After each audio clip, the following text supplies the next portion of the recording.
Tácito, Suetônio, Flávio Josefo, Plínio, o moço, nas cartas ele fala de Jesus. Então nós temos sim textos da época que mencionam. São poucos, eu reconheço, mas se comparados a Alexandre o Grande, são muito melhores. Eu não tenho nenhum texto contemporâneo de Alexandre o Grande que eu mencione. A biografia mais antiga que nós temos de Alexandre o Grande data de quase 300 anos depois da morte dele. Caramba. Ah, então Jesus, assim, embora ele não é muito citado. Não. Por que ele não é muito Aí citado? o pessoal critica isso. Critica isso. Só que eles esquecem que Alexandre o Grande também não é citado por ninguém. Você está entendendo? Um dos grandes problemas que a gente... Mas agora, mas e toda a história lá porque o meu conhecimento de Bíblia é o Por seguinte, favor. Meu conhecimento de Bíblia é na época da Páscoa. Uhum. Entendeu? É lá aliás, só um pouquinho antes, que é o Domingo de Ramos, né? Uhum. Quando ele entra, ali estão citando ele ou não? Estão citando, mas veja bem, vamos por partes. Nós estamos falando de fonte escrita. Ah, tá. Fonte escrita. A fonte escrita do passado, escrever no passado, era uma coisa muito rara. Sim. Havia poucos livros, poucas pessoas letradas. Some-se a isso 2 outros fatos. Ah, tá. Qualquer outro livro. Qualquer outro livro. Ele sempre fala da Bíblia. Some-se a isso outros fatos. Bibliotecas que foram incendiadas, Biblioteca de Alexandria, Biblioteca de Roma, Jerusalém quando foi destruída. Quanta coisa se perdeu. E quando eu vejo no passado, por exemplo, Heráclito, como eu queria saber mais sobre a filosofia pré-socrática de Heráclito, do Logos como a rede de todas as coisas. Mas nós só temos fragmentos de Heráclito citados por outros, porque toda a obra de Heráclito se perdeu. É o Platão, né, que não tem nada dele. Não, é Sócrates. Sócrates, né? Sócrates não tem nada. Você entendeu? Sócrates não tem nada. Se você pegar vários outros que eu podia... O próprio Pitágoras, você não tem nada de Pitágoras. Você tem escritos de outras pessoas falando dele. E até o Teorema de Pitágoras provavelmente não é de Pitágoras. Então, e Jesus, ele foi assim, apenas um carpinteiro na época dele, que não andou mais de 300 quilômetros distante do lugar onde ele nasceu. E, aliás, é um milagre que ele tem até hoje, porque se eu comparar Jesus com Pitágoras, Sócrates, Platão, há mais evidências extra-bíblicas sobre Jesus do que eu tenho desses outros personagens. Entendi. O que você acha que aconteceu? Porque tem aquele período, né? Dos 12 aos 30 anos. Qual que é a sua opinião, assim? Jesus viveu uma vida normal, lá em Nazaré, na carpintaria. E as profecias diziam isso? As profecias anunciam o nascimento dele e já o batismo. Não fala desse miolo. Ah, tá. Quando ele foi batizado, aí que ele começa a fazer todos... O que aconteceu depois, no 2º século, entrando para o 3º século, anos 250, 300, etc., é que algum grupo de cristãos chamados gnósticos, que já iniciam no final do 1º século, para ser mais exato, eles queriam pregar para o mundo grego. E o Jesus dos evangelhos não era palatável ao mundo grego. Entendi. Porque o mundo grego tinha o culto ao herói. E o que caracteriza o culto ao herói? A sua infância e juventude. O Hércules já esmagando no bercinho as serpentes que a Hera mandou para destruí-lo, aquela coisa toda e tal. Então eles criaram versões novelísticas de Jesus cobrindo exatamente da infância até a sua fase adulta. São os chamados evangelhos apócrifos. Ah, os apócrifos são isso. Aí tem histórias ali mirabolantes, que Jesus um dia, um grupo de garotos queriam bater em Jesus, e eles esconderam dentro de um armazém e falaram com ele assim, olha, adivinha o que tem lá dentro, senão nós vamos te bater. E quando ele falasse errado, eles iam abrir as portas e os crianças iam sair e bater nele. Aí ele falou, lá dentro tem um monte de porcos. Não tem nada. Quando eles abriram a porta, tinha um monte de porco lá dentro. Jesus transformou todo mundo em porco. Sabe? Aí um outro lá que o Jesus estava fazendo uns passarinhos de barro e um menininho veio e esbarrou em Jesus. Aí Jesus levantou a mão e matou o menino. Aí quando os pais do menino que morreu vieram reclamar com José, e José veio dar castigo a Jesus, Jesus levantou a mão e matou os pais também. Então essas histórias mirabolantes, falei correto, né? Mirabolantes.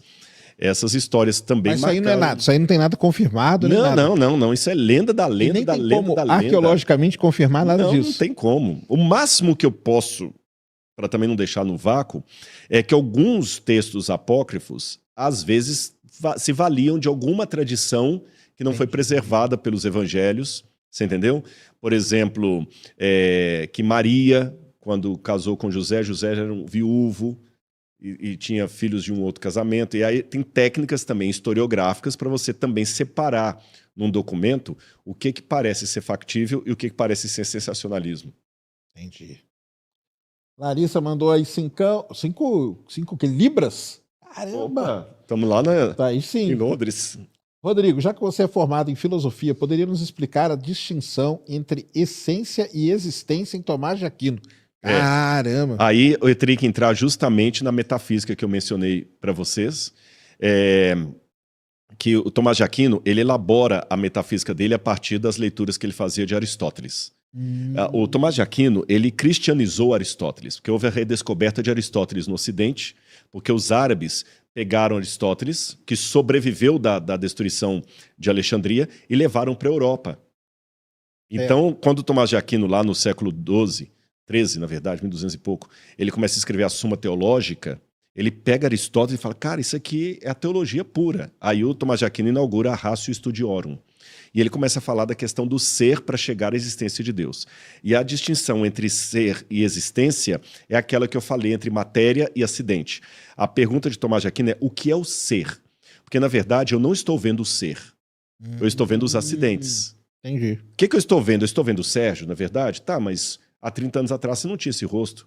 Sim. Você não tinha esse corpo, você não tinha essas células. Então você não é essas células.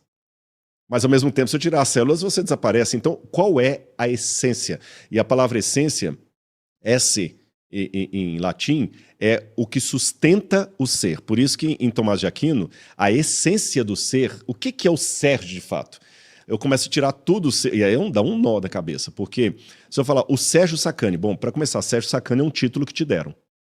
Ah, sim. Foi um título. Eu nem que escolhi. Mas é você que escolheu. O seu pai resolveu te chamar de Sérgio Sacani. Ah, tá, o Sérgio Sacani é esse que está do meu lado.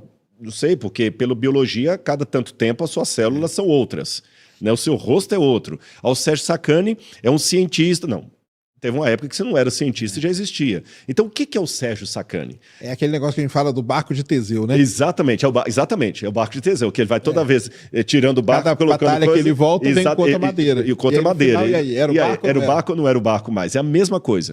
E entre o S, que é a essência, tem a palavra substância, que São Tomás de Aquino trabalha demais, que é a substância, em latim, é justamente isso. Substância, o que está na base do ser. Esse é o seria grande... o quê? Seria, você acha que é a consciência?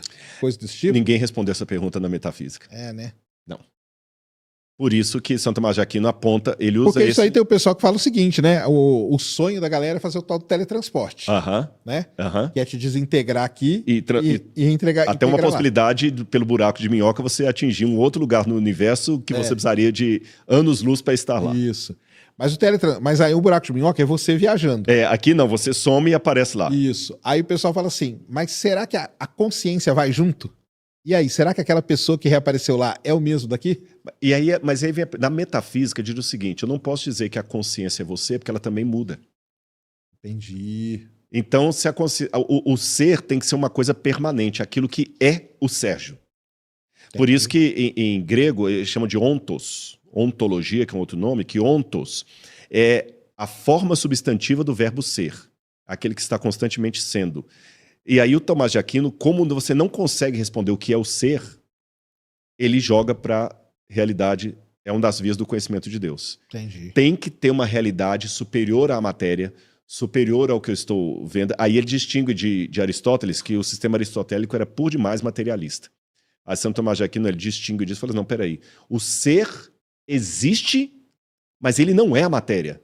É uma coisa que eu consigo visualizar através da matéria. Okay. Essência e existência.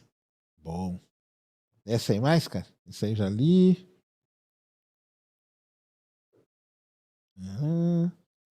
Sacani precisa ver a selfie de Deus para poder acreditar. Não, cara, não precisa. Selfie de Deus. É isso que mas pelo que eu falei, justamente o contrário. Para que o Sacani acredite em Deus, Deus tem que ocultar a selfie dele, né? Porque lembra que eu falei? Deus, sim, claro. Que se Deus aparecer do jeito que ele é, não vai sobrar nem poeira para ninguém, né?